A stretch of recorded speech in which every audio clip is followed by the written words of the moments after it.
Hello everyone, welcome to Tech Janmat. आज के session में हम कोबोल से रिलेटेड एक और टॉपिक कवर करेंगे, जिसमें हम देखेंगे कि किस तरह से हम कंडीशनल स्टेटमेंट में एल्स कंडीशन को इंक्लूड कर सकते हैं।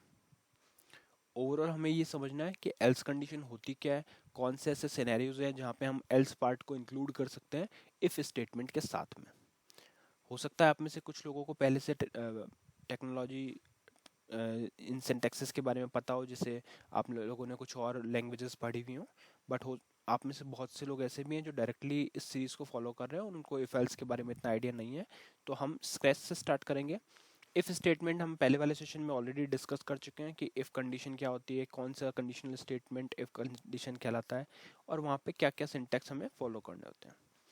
अब ये उसी का एक कंटिन्यूशन में एक और पार्ट है, जिसमें हम उसी कंडीशन के साथ में एल्स कंडीशन भी इंक्लूड करेंगे और समझेंगे कि एल्स कंडीशन क्या होती है, किस सिनेरियोज में हम एल्स कंडीशन का यूज़ कर सकते हैं।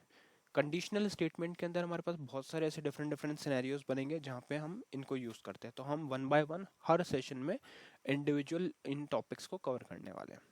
ठीक है, तो स्टार्ट करते हैं। सबसे पहले प्रोग्राम में आपको वॉक थ्रू करवाऊंगा, एक एक लाइन हम समझेंगे जितना भी कोड में लिखा हुआ है, और फिर उसके बाद में उसका आउटपुट देखेंगे। तो यहाँ पे अब वैल्यू मैंने क्या प्रोग्राम बनाया हुआ है मैं आपको दिखाता हूँ। देखो, सबसे पहले हर कोबोल प्रोग्राम की तरह यहाँ भी हमने आइडेंटिफिकेशन डिवीजन रखा है। आइडेंटिफिकेशन डिवीजन क्या करता है, आपके प्रोग्राम के आइडेंटिटी रिलेटेड इन्फॉर्मेशन हमें प्रोवाइड कराता है। जैसे प्रोग्राम आईडी हो गया, ऑथर नेम हो गया, है ना। तो यहाँ पे अगर आप देखोगे प्रोग्राम आईडी क्या डिनोट कर रहा है, प्रोग्राम का नेम। तो ये हो गया टेस्ट पीजीएम जो इंडिकेट कर रहा है आपके प्रोग्राम के नेम को। फिर है हमारे पास ऑथर। ऑथर क्या बताता है, ऑथर नेम। तो यहाँ पे इस प्रोग्राम का ऑथर कौन है, वहाँ पे नेम आ गया टेक्सचर में। ठीक है, तो ये वाला जो पूरा ब्लॉक है इसको अपन क्या बोलेंगे, आइडेंटिफिकेशन डिवीजन। अब जो डायरेक्टली इस सेशन को रेफर कर रहे हैं उनको बता दूं कि यहाँ पे ये पोजीशन सब फिक्स है। यहाँ हम अगर कुछ टेक्स्ट नहीं लिख रहे हैं तो उसका कोई रीज़न है। अगर आपको उसका आइडिया नहीं तो आप ये पूरा सेशन सीक्वेंस से फॉलो करो, क्योंकि इस पूरी प्लेलिस्ट में जितने भी सेशंस हैं वो सारे एक प्रॉपर सिंक में है। तो उसी से आपको वो चीज़ें ज़्यादा इजीली समझ में आएगी अगर आप स्टेप बाय स्टेप एक एक सेशन कवर करोगे। क्योंकि अभी के लिए हम सिर्फ फोकस कर रहे हैं कंडीशनल स्टेटमेंट इफ एल्स पे। ठीक है, तो ये हो गया आइडेंटिफिकेशन डिवीजन का एक छोटा सा इंट्रोडक्शन कि क्या होता है आइडेंटिफिकेशन डिवीजन। ये अपने प्रोग्राम की आइडेंटिटी रिलेटेड इन्फॉर्मेशन हमें बताता है। फिर मैंने कुछ lines as a comment consider किए। इस 7th पोजीशन पे जब आप एस्टेरिस्क लिखते हो तो वो कमेंट हो जाता है। तो ये तीनों लाइन हमने एज ए कमेंट कंसिडर किया, जस्ट आपको एक टॉपिक का नेम बताने के लिए कि इस टॉपिक जो सेशन में हम कवर कर रहे हैं वो क्या है, कंडीशनल स्टेटमेंट इफ एल्स। ठीक है, तो ये हो गया क्लियर। अब हम देखते हैं कि इसके आगे हमने क्या यूज़ किया। इसके आगे हमने सबसे पहले तो डिफाइन किया हुआ है डेटा डिवीजन। अब डेटा डिवीजन डिफाइन करने के बाद में हम करते हैं वर्किंग स्टोरेज सेक्शन को। वर्किंग स्टोरेज सेक्शन में हमने जो भी हमारे को अपने प्रोग्राम में वेरिएबल यूज़ करने हैं उन सब का डिक्लेरेशन रहता है। अगेन अगर ये चीज़ आपको नहीं पता डेटा डिवीजन क्या होता है, वर्किंग स्टोरेज सेक्शन क्या होता है, तो पहले वाले सेशंस आप देख लो, वहाँ पे इन चीज़ों को सेपरेटली ऑलरेडी डिस्कस किया हुआ है। अभी मेन अपन फोकस कर रहे हैं इफ एल्स पार्ट पे। ठीक है, तो इफ एल्स पार्ट को समझने के लिए हमारे को एक वेरिएबल की नीड है। तो यहाँ पे मैंने एक वेरिएबल बनाया कैंडिडेट एज नेम से। वेरिएबल डिक्लेयर करने के वही 4 पार्ट्स रहते हैं। पहले लेवल नंबर डिफाइन किया 0 1, फिर डेटा नेम जो आपका वेरिएबल का नेम होगा, कैंडिडेट एज, फिर स्पेस, स्पेस के बाद में picture clause. Picture clause define करने के लिए पिक लिखेंगे 9 of 3। तो 9 क्या है हमारा, न्यूमेरिक को रिप्रेजेंट करता है और मैक्सिमम वैल्यू कितनी होल्ड कर सकता है, 3 डिजिट तक की मैक्सिमम वैल्यू होल्ड कर सकता है न्यूमेरिक। फिर आता है वैल्यू क्लॉज जो ऑप्शनल होता है, पर हम यहाँ यूज़ कर रहे हैं क्योंकि इसी से हमने इस वेरिएबल में वैल्यू स्टोर की है जो है 10। तो अभी जो कैंडिडेट एज है वो कितनी वैल्यू होल्ड कर रहा है, 10 को। ठीक है, यहाँ तक क्लियर है। यहाँ पे हमने बस एक वेरिएबल बनाया, उसमें वैल्यू स्टोर कर दी 10 और वेरिएबल का नेम है कैंडिडेट एज। अब इसको हम फर्दर यूज़ करेंगे। यूज़ करने के लिए हमने यहाँ पे बनाया प्रोसीजर डिवीजन। प्रोसीजर डिवीजन के बाद में जो भी कोड होता है वो अपना मेन लॉजिक रहता है प्रोग्राम का। तो यहाँ पे आप अगर देखोगे तो सबसे पहले हमने लाइन नंबर 15 पे इफ़ कंडीशन डाली हुई है। इफ़ कंडीशन में हम क्या चेक कर रहे हैं कि अगर if candidate age is greater than 18, अगर कैंडिडेट की जो एज है वो 18 से ग्रेटर है, तो उस केस में क्या होगा, इफ़ और एल्स के बीच में, है ना। पहले हमने सिर्फ इफ और एंड इफ वाला ब्लॉक देखा था, अब हमारे पास एल्स भी है बीच में।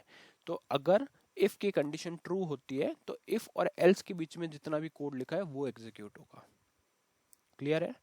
इफ और एल्स के बीच में जितना भी कोड लिखा है वो एग्जीक्यूट होगा। अब आप यहाँ पे देख रहे हो कि इफ और एल्स के बीच में अभी अपने पास सिर्फ एक ही कमांड रखी हुई है, जो है सिर्फ टेक्स्ट को प्रिंट करने के लिए, डिस्प्ले एलिजिबल फॉर वोटिंग। एक चीज का ध्यान रहे, यहाँ पे आपको ये डॉट नहीं लगाना स्टेटमेंट एंड करने के लिए, अदरवाइज वो एरर देगा, है ना। तो ये चीज का आपको ध्यान रखना है, इफ वाली कंडीशंस में हम डॉट यूज नहीं करते। अब ये इफ कंडीशन तो हमने पहले भी समझी थी। इफ कंडीशन क्या करेगी, यहाँ पे चेक करेगी कि अगर कैंडिडेट की एज 18 से ग्रेटर है तो इसमें इफ और एल्स के बीच में जो कोड लिखा है वहां जाएगी, अदरवाइज वो चला जाता है सीधा फ्लो एल्स पे। और एल्स के अंदर जितना भी कोड लिखा हो तो वो एग्जीक्यूट ऑटोमेटिकली वो कर देता है। एल्स में कोई कंडीशन नहीं है, एल्स में वो तभी आएगा जब ऊपर वाली कंडीशन ट्रू नहीं है, फॉल्स है। तो या तो ये इफ एल्स को कैसे समझेंगे, या तो ये या फिर ये, है ना। तो अगर ट्रू हो गई तो सिर्फ इस वाली लाइन को प्रिंट करके सीधा वो मेन लाइन यहाँ पे आ जाएगा, इसके बाद इसको प्रिंट करके सीधा एंड इफ पे आ जाएगा। पर अगर ये फॉल्स हो गई तो उसके बाद में वो एल्स का पार्ट एग्जीक्यूट करेगा और फिर एंड इफ पे आएगा। ठीक है, तो या तो इफ वाला ब्लॉक एग्जीक्यूट होगा या फिर एल्स, दोनों में से एक ही ब्लॉक एग्जीक्यूट होगा एक बार में। ठीक है, और फिर ये हो गया अपना आउटर, ये तो आउटसाइड है इफ कंडीशन के, तो ये तो हमेशा प्रिंट होने वाला है, thanks for using voting verification. और लास्ट में हमने प्रोग्राम को स्टॉप रन पे डाल के इस प्रोग्राम के प्रोसेसिंग स्टॉप कर दी। क्लियर है। अब हमने क्या किया हुआ है, वेरिएबल को वैल्यू क्या स्टोर किया हुआ है, 10। तो अपन यहाँ पे एक बार ड्राई रन करके देखते हैं कि कैसे चल रहा है। तो 10 वैल्यू है इसमें, है ना। तो कैंडिडेट एज 10, क्या 10 ग्रेटर है 18 से, नहीं, वो लेसर देन है। तो मतलब ये ट्रू की कंडीशन, ये वाली कंडीशन फॉल्स हो गई इफ की। फॉल्स होने के बाद ये सीधा चला जाएगा एल्स पे, और एल्स के अंदर जो भी कोड है वो एग्जीक्यूट कर देगा। तो एल्स में क्या आ जाएगा, नॉट एलिजिबल फॉर वोटिंग, ये प्रिंट करेगा। या इसके बाद कुछ और लिखा होता है तो वो भी प्रिंट करता है, एल्स और एंड इफ के बीच में जितना भी है डेटा। और फिर एंड इफ पे जाने के बाद में जो भी बाद में कोड लिखा है वो पूरा एग्जीक्यूट करेगा, है ना। इसके बाद काफ़ी लाइंस भी हो सकती हैं तो वो एग्जीक्यूट कर देगा और स्टॉप रन कर देगा।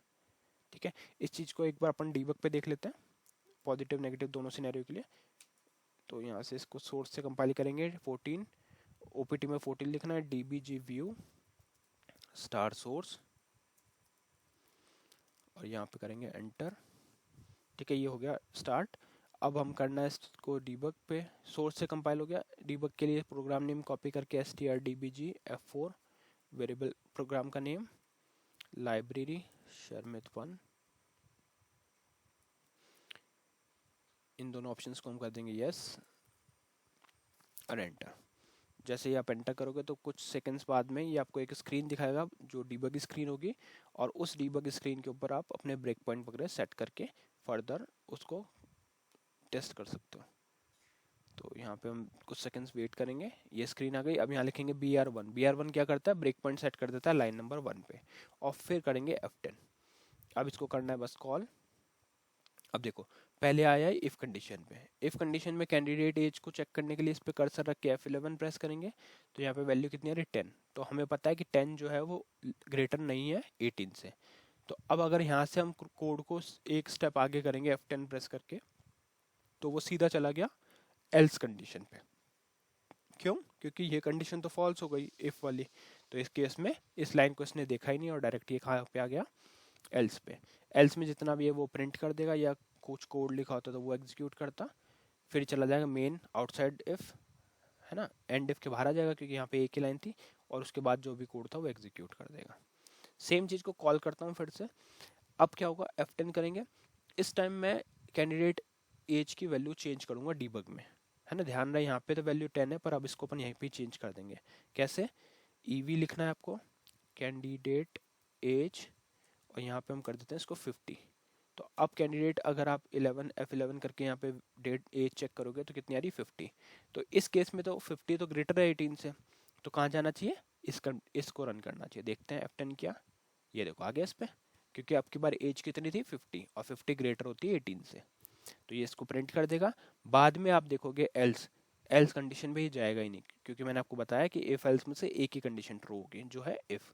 तो अगर एक ट्रू हो गई तो आप देखना सीधा ये आ जाएगा बाहर, आ गया बाहर, ये वाला लाइन पे गया ही नहीं है, और डिस्प्ले करेगा। इसके बाद में तो जो भी कोड लिखा वहाँ कोई कंडीशन नहीं है, वो तो प्रिंट होगा ही ऐसा कैसा। तो प्रिंट हुआ, स्टॉप रन गया और बाहर आ गया।